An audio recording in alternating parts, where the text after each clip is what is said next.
Hello, good morning to all students. आज हम good morning sir. Good morning good morning sir. Solution morning. Chapter में जो topic हमारे बचे हुए हैं वो टॉपिक है colligative properties and determination of molar mass.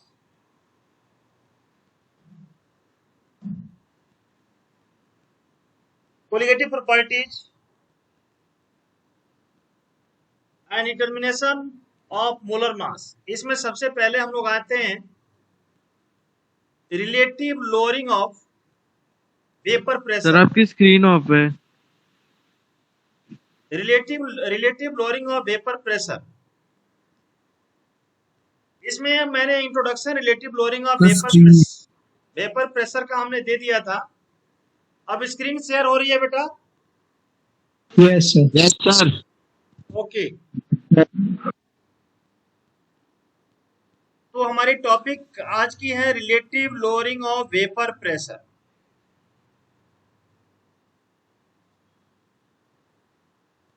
मैंने पिछले क्लास में इसके बारे में इंट्रोडक्शन दे दिया था।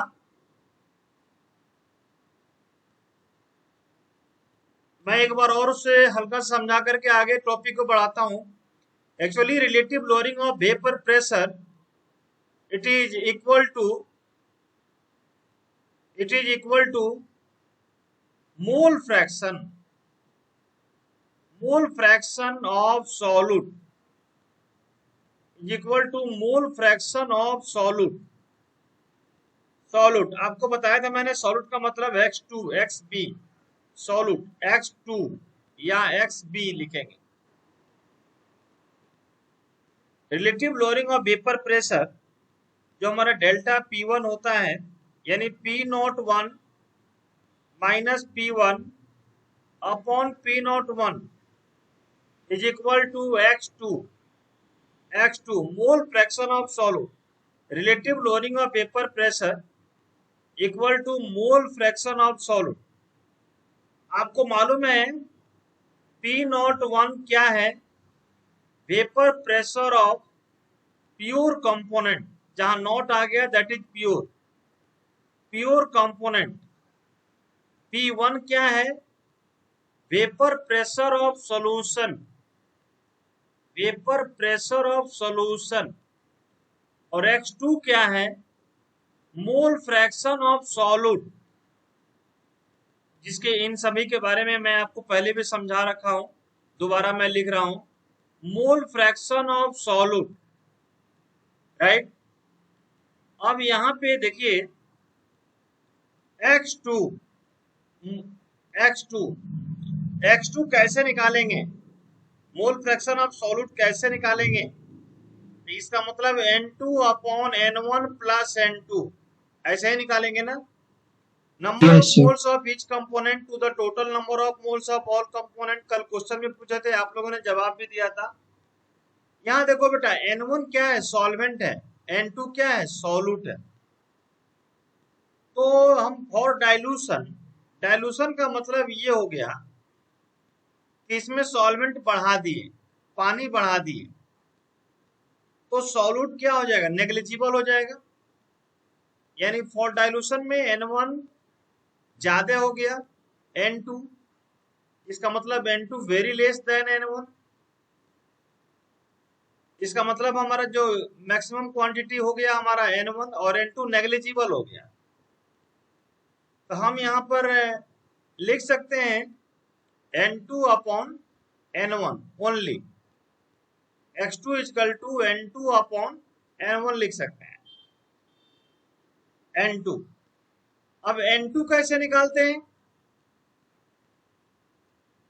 N2 कैसे निकालते हैं? जिसका नंबर ऑफ मोल्स निकालना हो तो W2 अपॉन M2, और N1 निकालना हो तो क्या करेंगे?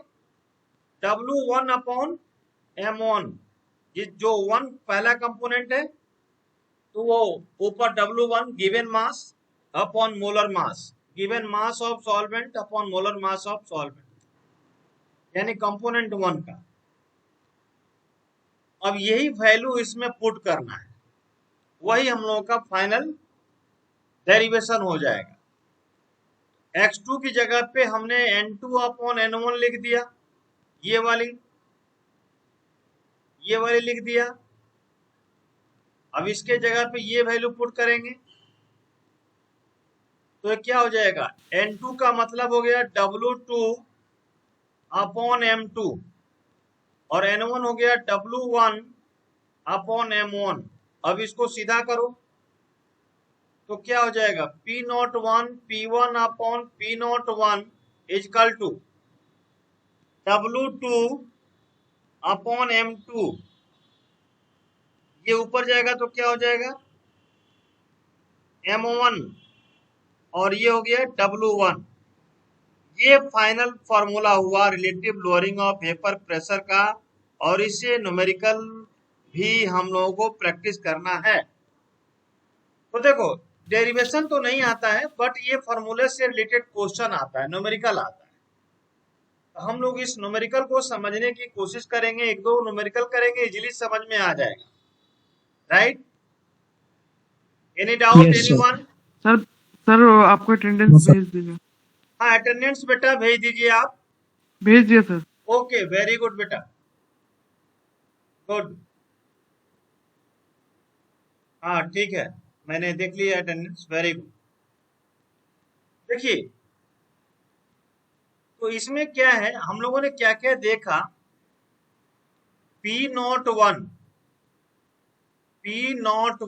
जिसके बारे में मैंने आपको बताया, राइट। P01 तो ये P01 हमने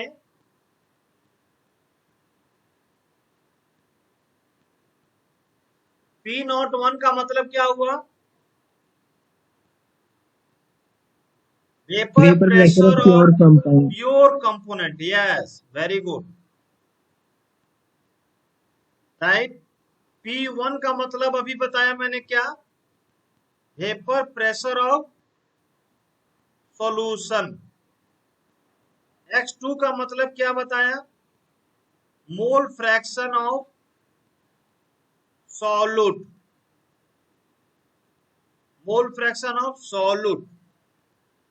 W1 का मतलब क्या हो गया, मास ऑफ सॉल्वेंट। W2 का मतलब क्या हो गया, 2 मतलब solute, mass of solute. M2 का मतलब क्या हो गया, मोलर मास ऑफ सॉल्यूट। 1 का मतलब क्या हो गया, molar mass 1 means solvent, molar mass of solvent. तो हम लोगों ने ये जो फॉर्मूला आपको मैंने लिखा, P01 minus P1 upon P01 equal to W2 upon M2 into W1 into M1। ये फॉर्मूला आपको अभी मैंने समझाया बेटा।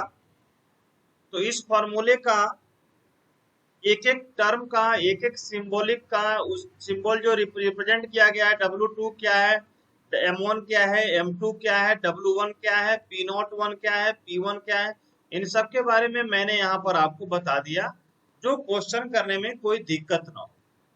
तो पहले हम लोग सबका डेरिवेशन सारे टॉपिक से पहले परिचित हो जाए, इसके बाद हम लोग इन फॉर्मूले को यूज करके न्यूमेरिकल करेंगे। न्यूमेरिकल इसके बाद हम लोग करेंगे, ठीक है बेटा। हम लोग नेक्स्ट टॉपिक में आ रहे हैं, elevation of boiling point. Elevation of boiling point, ये एलिवेशन ऑफ बॉइलिंग पॉइंट क्या है। अच्छा एक चीज बताओ आप लोग, मान लो कि एक गिलास पानी है और एक गिलास में पानी विद शुगर है, 2 चम्मच शुगर है, यानी शुगर सॉल्यूशन। तो पानी के साथ शुगर है और एक प्योर पानी है, दोनों को एक साथ बॉयल करेंगे सेम टेम्परेचर पे, तो पहले बॉयल कौन सा होगा, Pure water. Water. कौन सा होगा? Pure water. Pure water. Very good, pure water, very good, बिल्कुल सही जवाब दिया आपने। क्योंकि सॉल्यूशन में पहले सॉलिड है, फिर लिक्विड में कन्वर्ट होगा, तब वो बॉयल होगा। तो Yes, sir. वेरी गुड, बिल्कुल सही जवाब।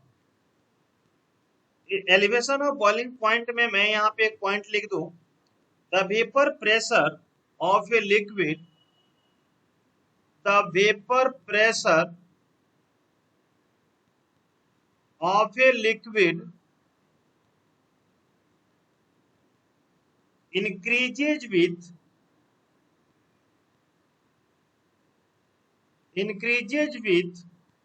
increase of temperature, increase of temperature,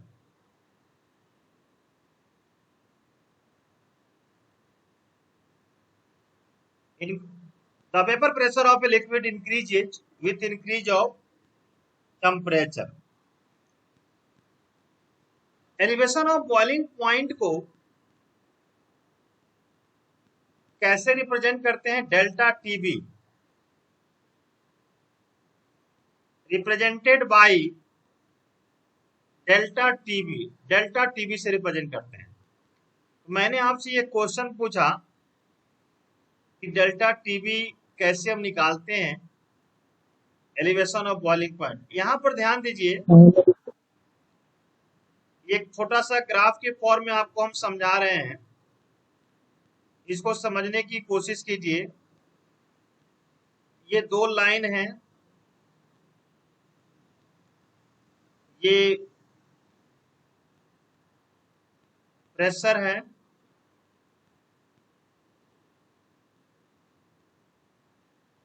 ये जो लाइन है boiling point of solvent, boiling point of solvent का, और ये है बॉइलिंग पॉइंट ऑफ सॉल्यूशन। आपने कहा सॉल्वेंट की बॉइलिंग पॉइंट कम होगी, ये 1 atm है, एटमॉस्फेरिक प्रेशर है। अब देखो यहाँ पे, तो जो बॉइलिंग पॉइंट ऑफ सॉल्वेंट है, यानी केवल प्योर वाटर है, तो इसकी बॉइलिंग पॉइंट कम हुई। तो प्योर सॉल्वेंट, इसका मतलब है ये क्या हो जाएगा? टी नॉट बी, और ये सॉल्यूशन, इसका मतलब क्या हो जाएगा? T B. और इन दोनों में डिफरेंस ये हो गया डेल्टा टीबी।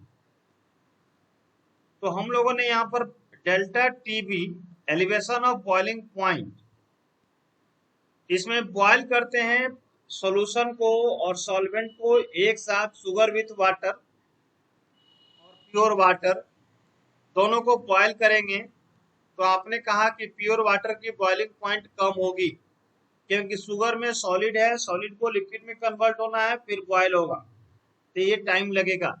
यानी ज्यादा में से कम को माइनस कर दो, यानी T B minus T not B, तो निकल गया एलिवेशन ऑफ बॉइलिंग पॉइंट। क्या निकल गया? Elevation of boiling point. तो delta TB equal to TB minus T not B, ऐसे हम निकाल लेंगे डेल्टा टीबी की वैल्यू। अब delta TB equal to K B M, K B M, ये हो गया। के बी क्या है? बॉइलिंग पॉइंट एलिवेशन कांस्टेंट है। के बी क्या है? बॉइलिंग पॉइंट एलिवेशन कांस्टेंट है। इसे कहते हैं molar elevation constant, also called molar elevation constant, also called ebullioscopic, इबुलियोस्कोपिक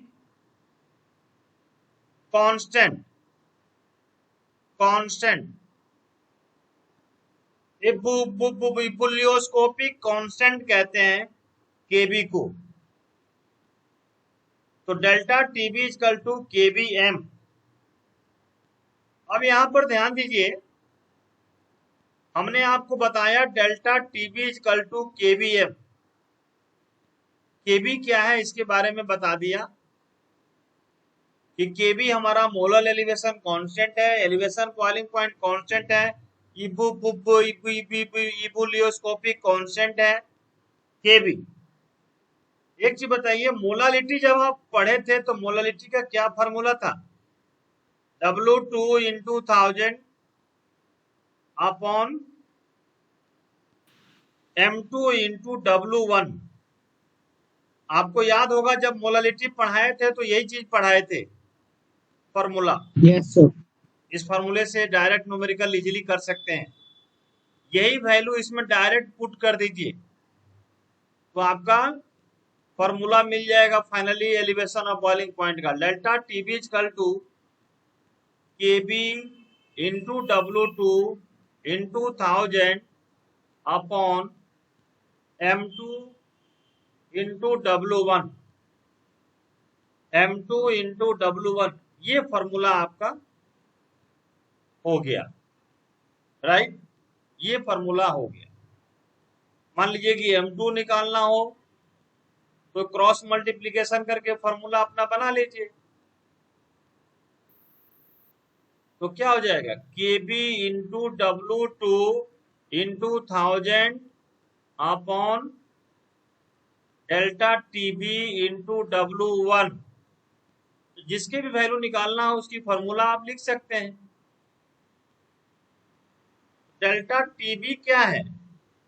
elevation of boiling point. Elevation of boiling point topic का ही रिप्रेजेंटेशन है। और टीबी क्या है? Boiling point of solution.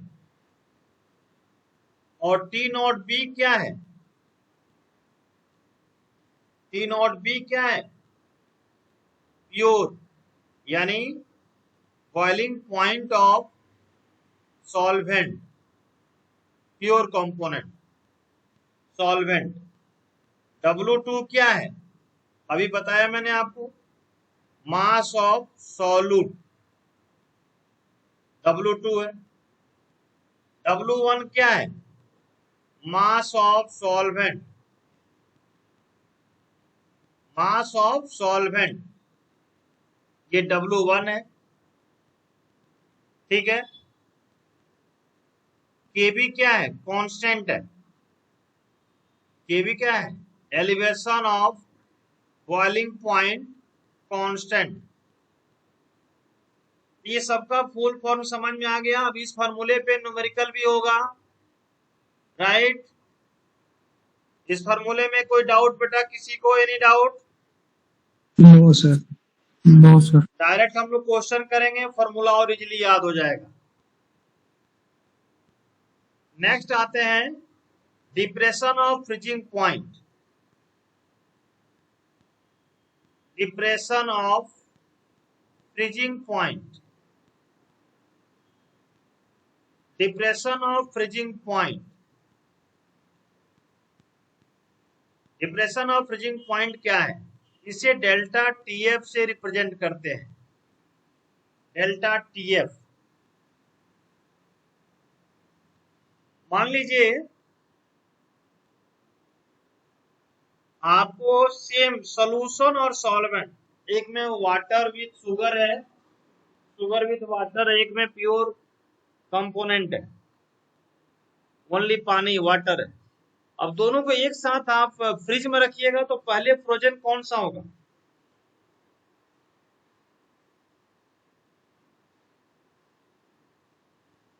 Question समझ में आया?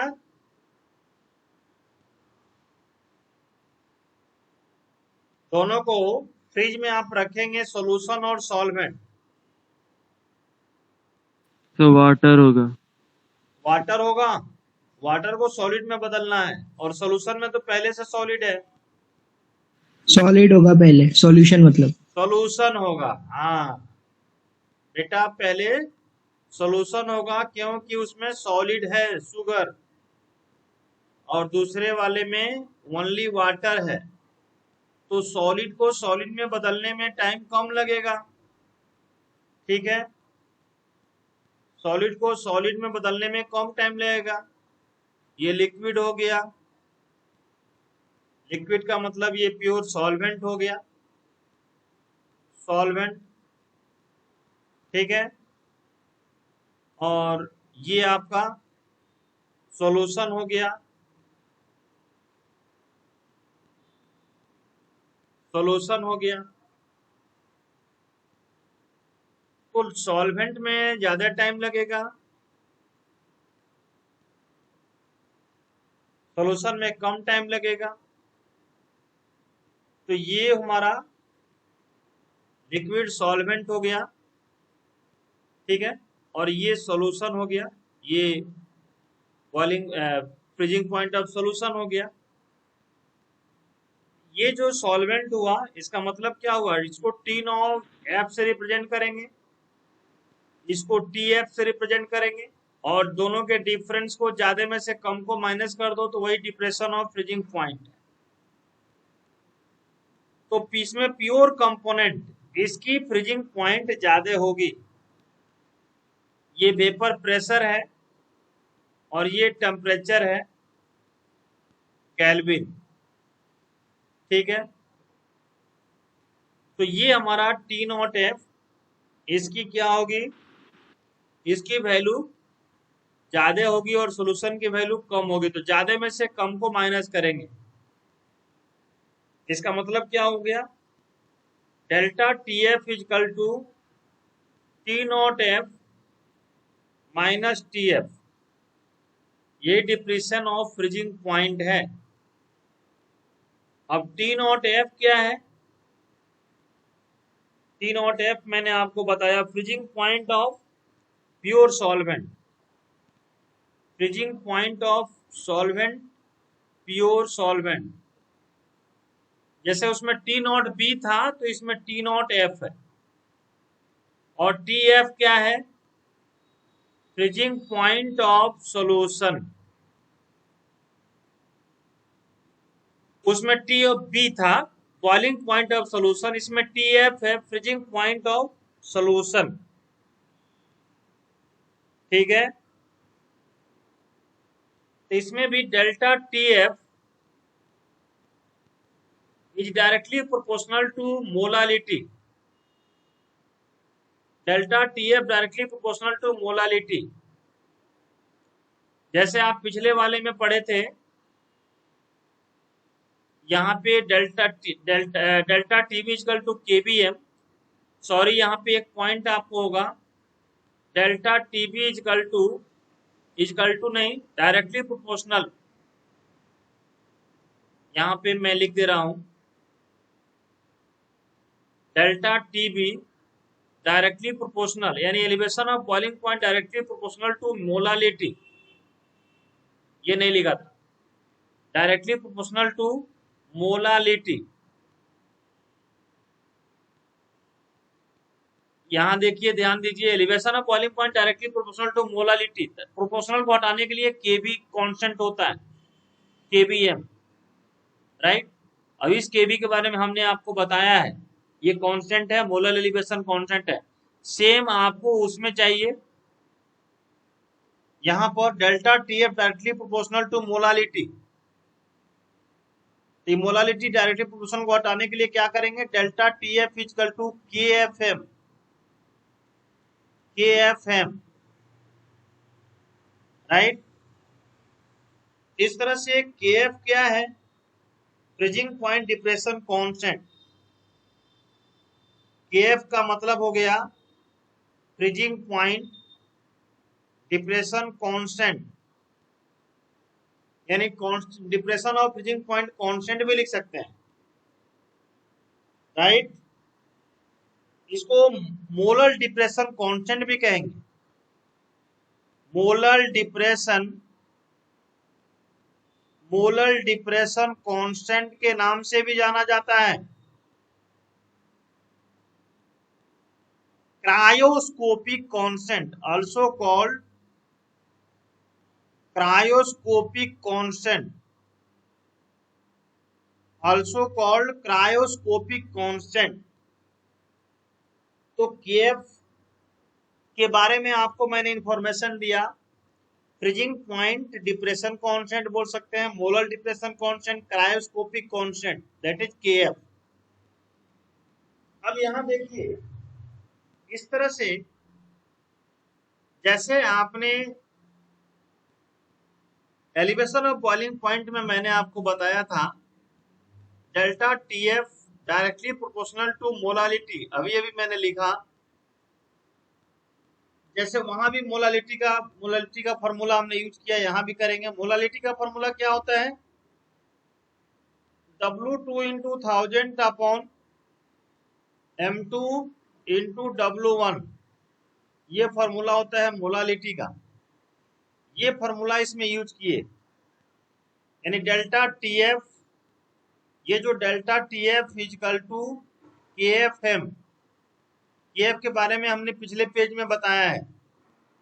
तो delta TF is equal to KF M की वैल्यू ये है W2 into 1000 upon M2 into W1। अब इस तरह से M2 की वैल्यू निकालना हो तो कैसे निकालेंगे? M2 की वैल्यू निकालना हो तो KF into W2 into 1000 upon delta TF into W1। तो ये फॉर्मूले हैं डिप्रेशन ऑफ फ्रीजिंग पॉइंट के, ये फॉर्मूले हैं डिप्रेशन ऑफ फ्रीजिंग पॉइंट के, जिस फॉर्मूले से हम लोग न्यूमेरिकल सॉल्व करेंगे।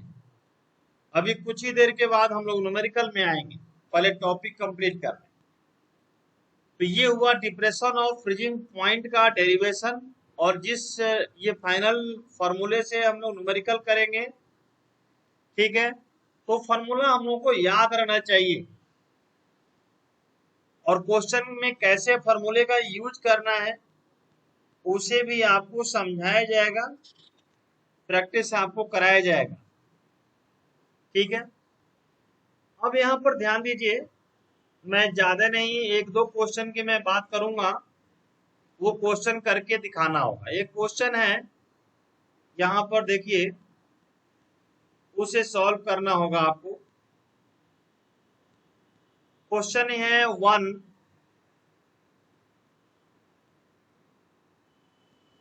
ग्राम of a non-electrolyte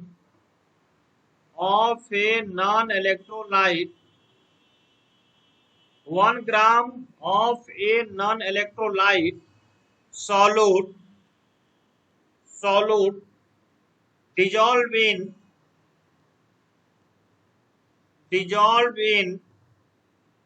50 gram of benzene lowered the freezing point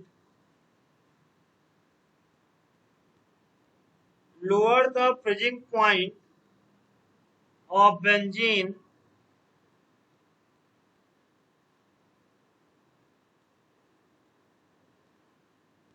(0.40 K). The freezing point depression constant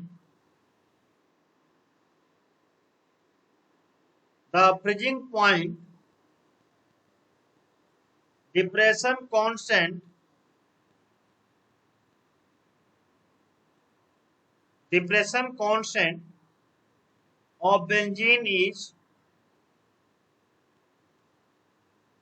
5.12 kg per mole.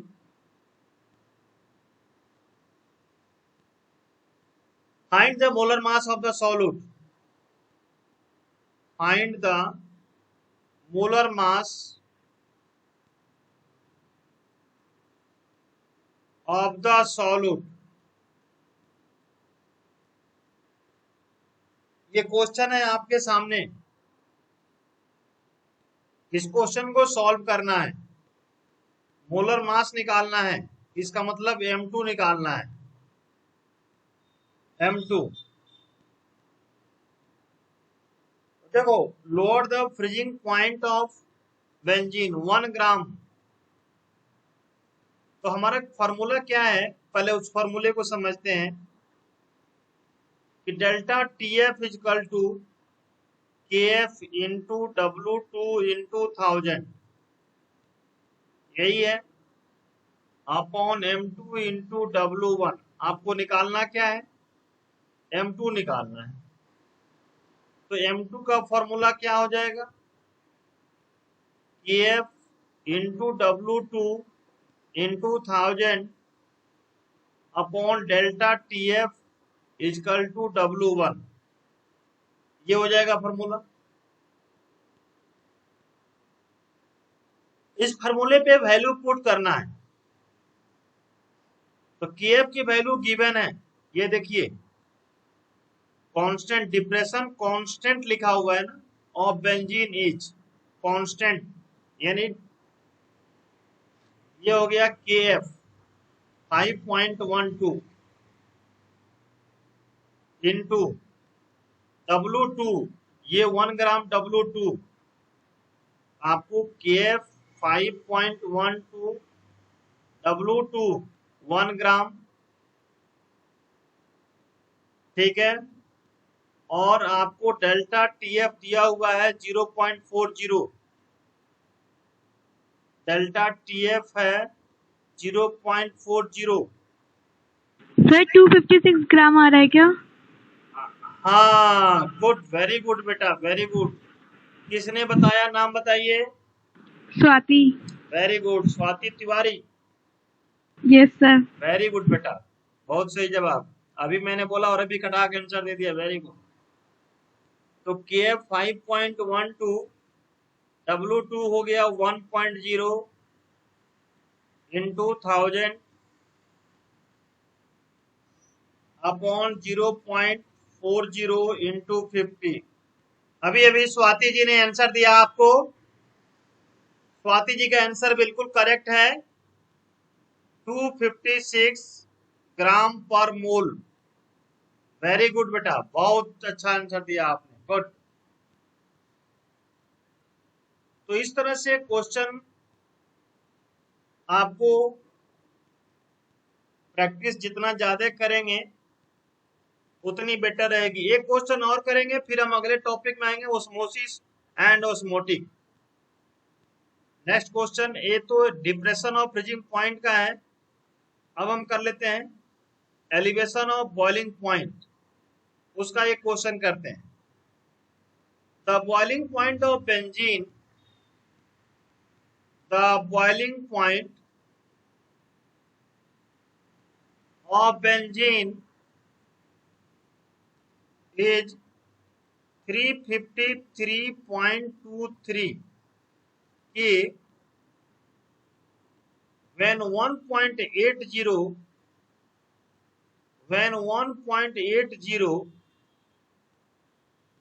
gram of a non-volatile solute was dissolved in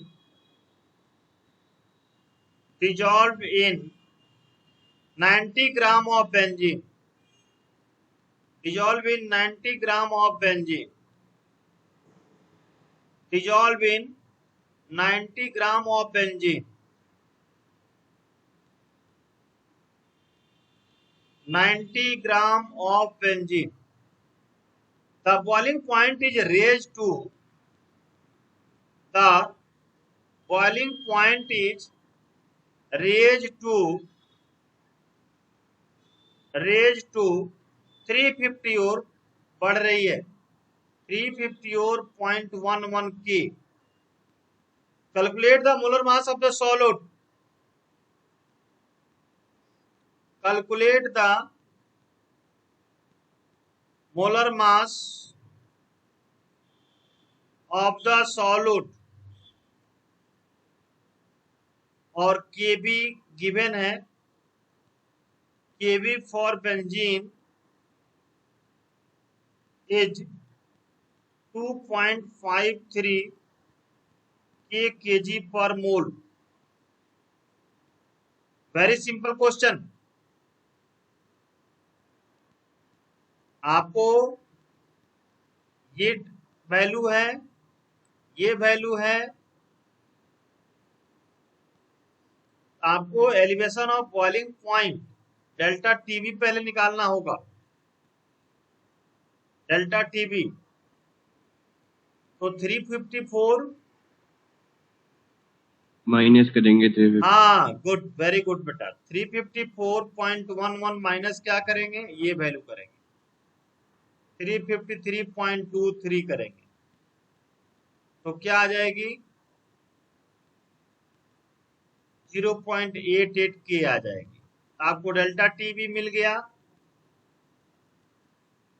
अब आपका formula क्या होता है डेल्टा टीबी का, K B into W2 into 1000 upon M2 into W1। तो आपको निकालना क्या है, M2 molar mass of the solute. M2 equal to हो गया KB into W2 into 1000 upon delta TF equal to W1। अब वैल्यू पुट कीजिए सीधे, तो 2.53 वैल्यू क्वेश्चन में दिया हुआ है KB की 2.53, W2 की वैल्यू दिया हुआ है 1.80, 1000 फॉर्मूले में। डेल्टा TF की वैल्यू 0.88 आपने निकाला है, 0.88 इंटू क्वेश्चन में दिया तो है वो W1 टीएफ नहीं टीबी होगा। 90 ग्राम। तो कैलकुलेट करके बताइए जरा क्या आंसर आया।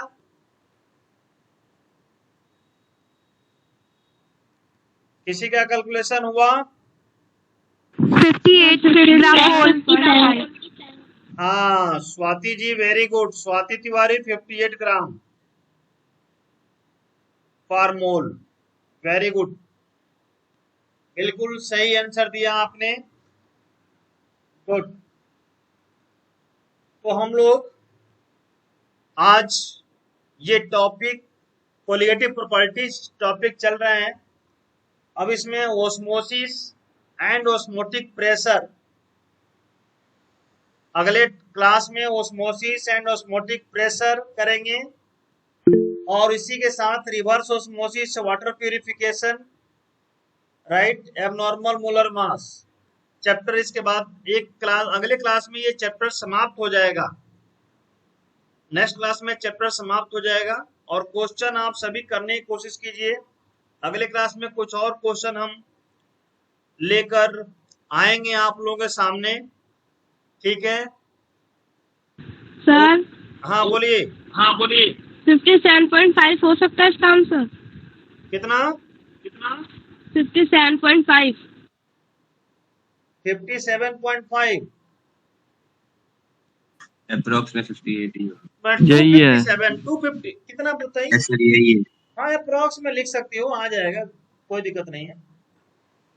ऑड 56 नंबर है। है तो अप्रोक्स। देखो मैनुअल कैलकुलेशन में 1 मार्क में पूरा मिल जाता है मार्क्स, लेकिन एग्जैक्ट आंसर आपका 56 ही है, ठीक है।